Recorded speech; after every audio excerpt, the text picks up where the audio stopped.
Currently, 50 Australian personnel are serving on board American attack submarines, which makes up about 10% of the crew on each of those designated boats, a not insignificant number. But the question arises, if Australian personnel are actively serving on an American submarine which engages in a hostile act against another nation, whether it be Iran or anyone else, does that mean that Australia is automatically in a state of hostilities with that nation?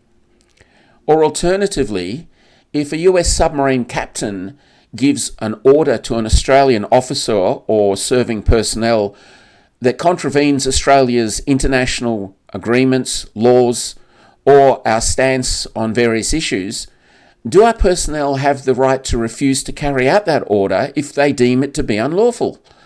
These are some of the many questions which have yet to be answered around AUKUS and the agreements that we have entered into. And I'm going to ask a few more in this week's edition of Friday News Review.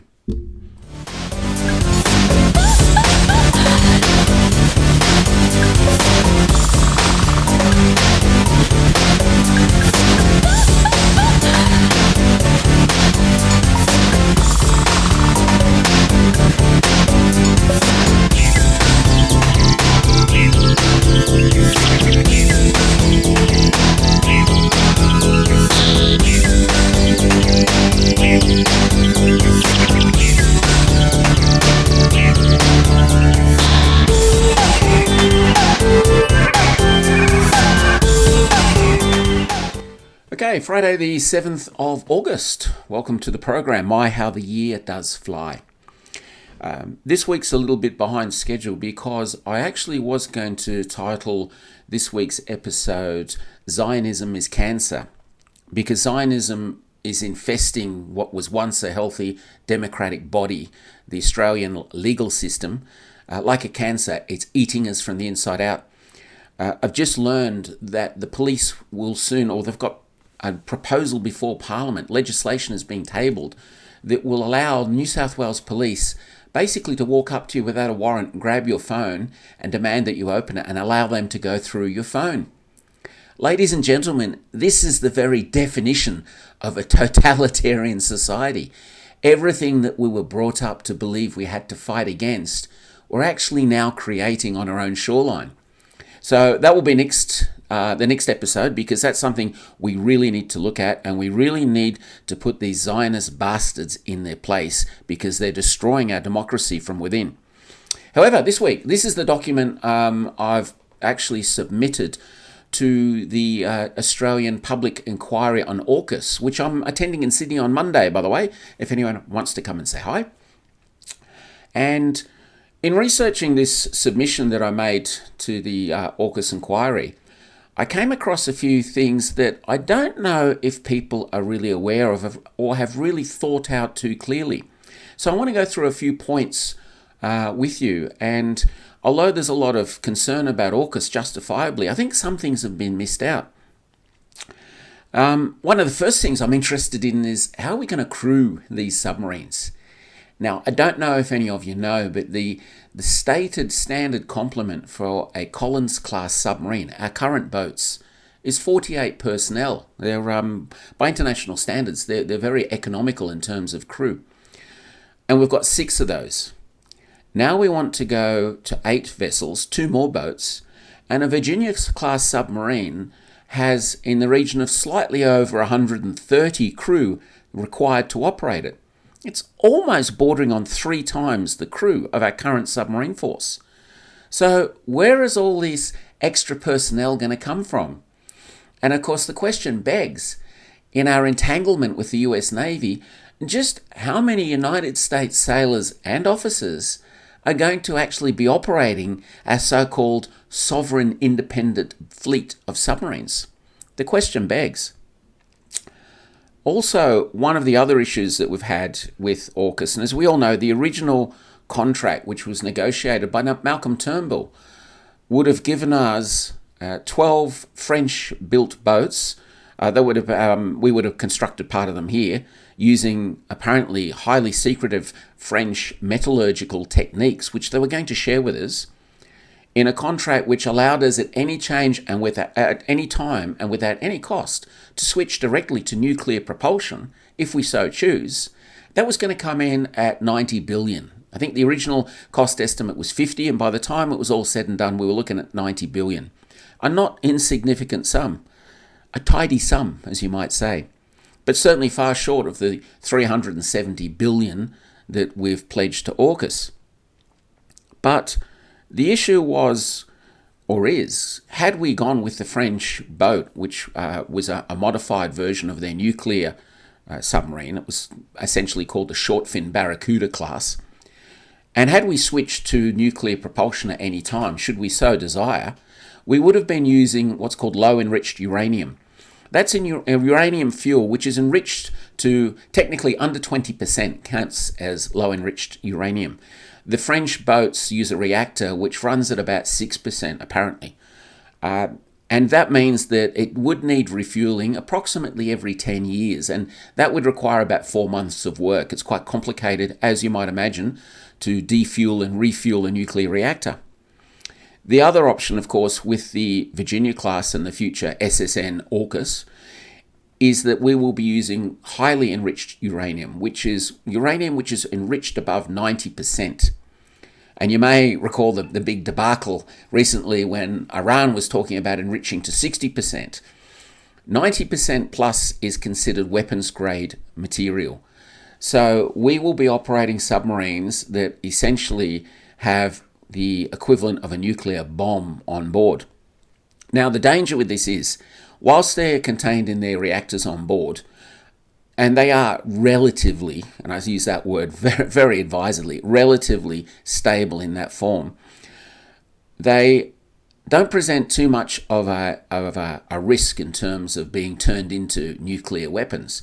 However, at the end of the 30-year lifespan, which is the great advantage of highly enriched uranium, it means you don't need to refuel the reactor. The reactor lasts the life of the boat itself, the submarine itself.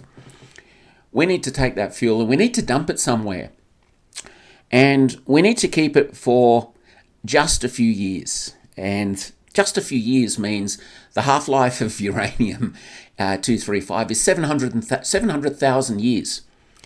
So the danger is that for approximately 700,000 years, while we store this lethal stuff, at any stage it can be stolen and used to make a nuclear weapon or a dirty bomb or some other destructive device, because it's weapons-grade material, which means we need to subject it to rigorous security, regular international inspections from the International Atomic Energy Agency.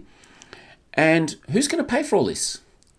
Now, another thing that we need to be aware of is that the AUKUS contract stipulates very, very clearly that Australia is responsible for disposing of all nuclear fuel from these boats. In other words, we can't export it to any existing reprocessing facilities. We need to set up a facility ourselves from scratch, do the whole thing here.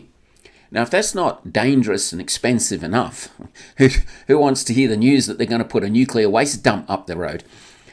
But one thing I think that's been overlooked, and I think perhaps deliberately, to be honest with you, is that currently the Royal Navy, which has operated nuclear submarines since the early 60s, they've never disposed of one of their nuclear reactors as yet. They have 23 nuclear submarines tied up in 2 distinct areas in the UK, and they're just sitting there. And I'll show you a picture of them sitting at Devonport in the south of England. These are nuclear submarines with nuclear fuel on board, and the question begs, what's the UK planning to do long-term with its ever-increasing stockpile of disused nuclear submarines?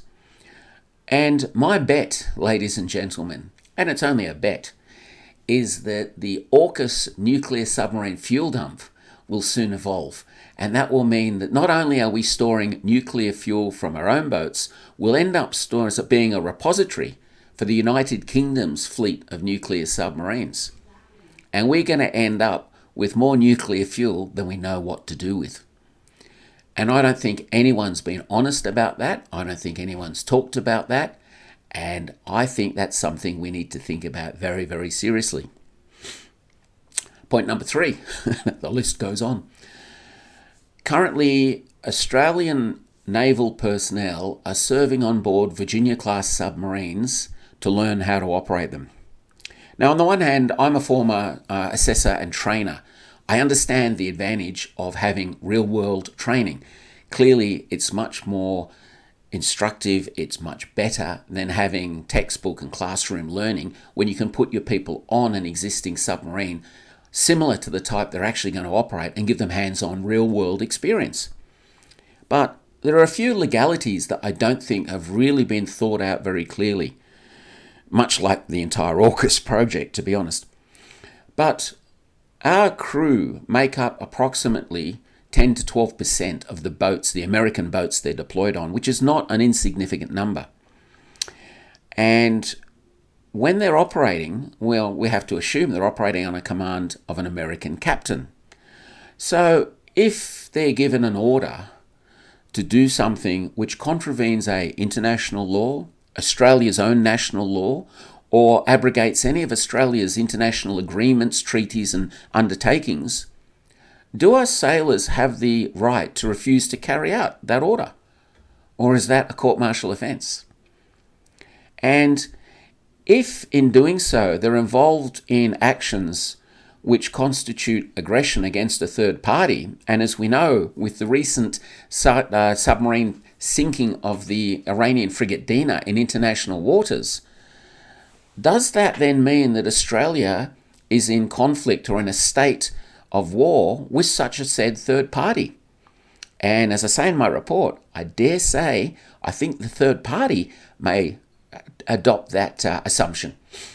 So where does that leave Australia internationally? Do our sailors then, are they held responsible for war crimes under the ICJ? What protection do our personnel have? These are questions which have not been thought out in any shape or form. And now we find ourselves operating a large part of the American Navy and following its procedures. And the other risk that I see with this is that when our sailors come to operate our submarines, and I said at the beginning, given the crewing situation and the vastly increased crew requirements of a Virginia-class submarine, there's going to be a lot of American sailors on board our boats. But our submariners are not going to be operating to an Australian format because they've been embedded on American submarines to learn exactly and to mimic exactly how the US Navy runs its submarines.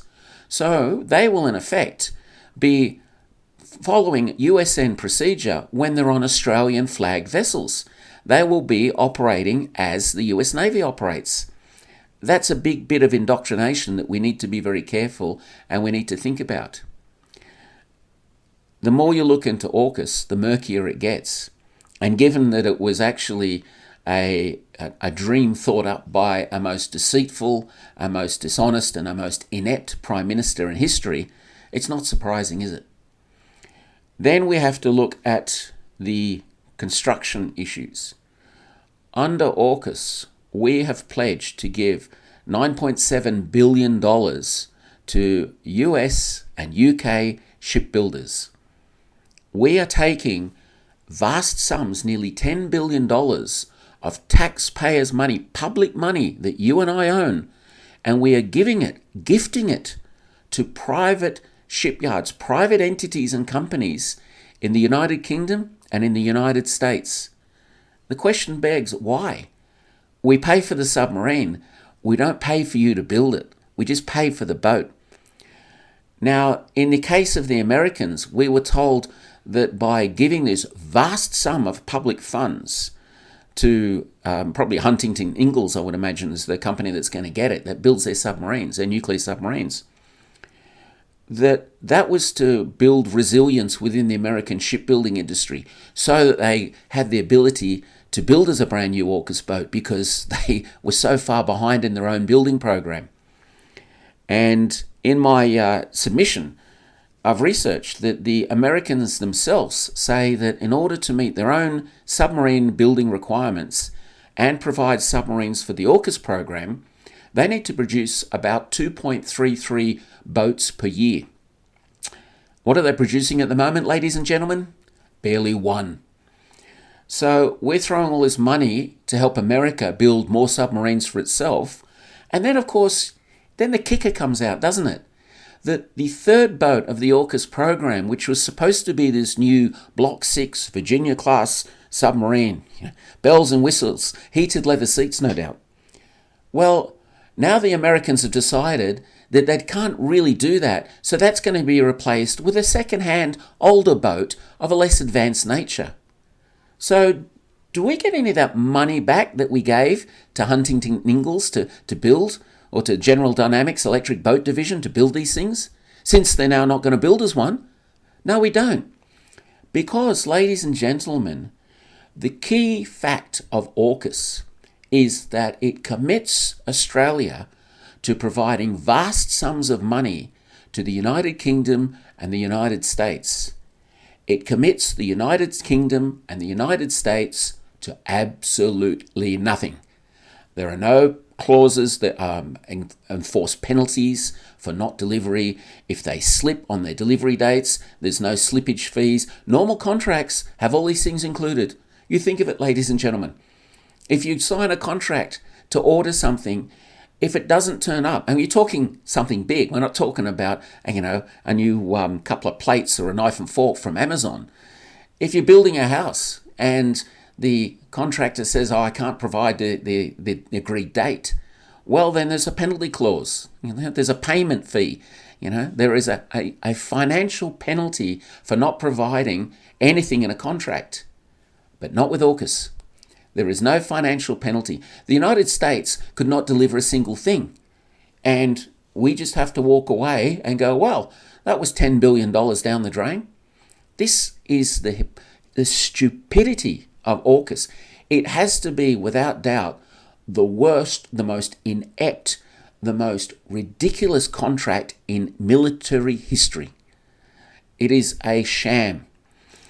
So we need to really reassess where we're going with this, because if the AUKUS timetable slips, we've shelled out all this money, apparently for a current threat from China, which we've conveniently put on the back burner for a couple of years. Remember Dutton's Drums of War speech years ago, and why we were in such peril, we needed all these submarines?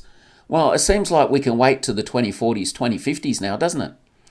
But the other issue you need to be aware of, or that we as a nation need to be aware of, when we're talking about the delivery schedule, is that both the Royal Navy and the United States Navy operate something that Australia does not. They operate a strategic nuclear deterrent. Part of their country's nuclear deterrent is a submarine fleet carrying strategic ballistic missiles. Now, because that is a core part of their nuclear deterrence, it clearly would be a program which gets significant priority over nuclear submarines of their own navy, let alone AUKUS. Now, at present, the United States is way behind on building its new Columbia-class nuclear ballistic missile submarines. They have to phase out the existing Ohio class because they're getting long, they're reaching their use-by date. And we know that the Columbia class will get precedence over the Virginia class for America. They will actually reduce their own fleet of attack submarines to make sure that their ballistic missile submarine fleet is maintained at strength, because their continuous at-sea deterrent patrol must be maintained. It's a core part of their nation's defense policy. So if they're prepared to sacrifice their own subsurface attack capability to maintain their strategic deterrent, where do you think AUKUS fits in that?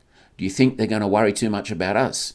Same with the Royal Navy. The Royal Navy is currently in the process of building all 4 of its brand new Dreadnought-class ballistic missile boats, which will replace its current Vanguard boats. Apparently you never call a submarine a ship, it's a boat. Now, the Royal Navy is going to prioritise its ballistic missile submarines over anything else. So we not only come a poor second with these navies, ladies and gentlemen, we come a poor third. We come behind their ballistic missile boats, behind their own attack submarines, and then finally come down to the AUKUS submarines. Now, these AUKUS submarines are going to be operated out of HMAS Sterling in Perth, which is currently where our Collins-class boats operate from. It's clear they're going to operate in the South China Sea. That's what the whole program is about. It's about confronting China militarily and politically. We don't want to do it economically because they're our biggest trading partner. Now, at the same time, the US Navy has reactivated a submarine squadron which is going to be based in Perth in HMAS Sterling. Now, no foreign bases on Australian soil, folks. This no doubt will be a joint facility. Then the question begs, in any conflict between America and China, which America, let's be honest, is champing at the bit for, then one would have to assume that the nuclear submarine base at Perth suddenly becomes a vital strategic target for the Chinese to hit. So we're putting ourselves front and center in between China and America in the event of any conflict. A conflict, ladies and gentlemen, which by all accounts we really don't want to have anything to do with. So they are just some of the points that I've raised in my submission to AUKUS, and some of the things I think that people haven't really thought about very clearly, and they're things that I think Australia as a nation needs to confront. And given the advance in drone and missile technology, as you may recall, I did a show earlier this year called Iran's Dreadnought, where I compared the advances in Iranian drone and missile technology to the advent of HMS Dreadnought in 1905. In a stroke, the Royal Navy made its own navy, as well as every other ship in the world, obsolete with the advent of the all-big gun battleship. And I would argue that the advent of hypersonic missiles and drone technology, including undersea drones, such as the Australian-produced Ghost Shark, an undersea drone platform, is starting to make the existing technology of tanks, warships and submarines look a bit 19th century. We're moving to a new era, and I think there is a revolution in technology which is making the point, it's about time we started questioning, do we really need a large submarine force, or would a smaller conventional fleet which can operate closer to port in shallower waters be more effective than big, powerful, noisy nuclear submarines? The question begs. Anyway, as always, it's up to you, the viewer, to decide. I just put a few points forward and throw a few seeds of thought out there. So this has been Bintang Bernie, wishing you all a good weekend and saying, remember, there are two types of people in this world, and whatever you do, please, please, avoid them both.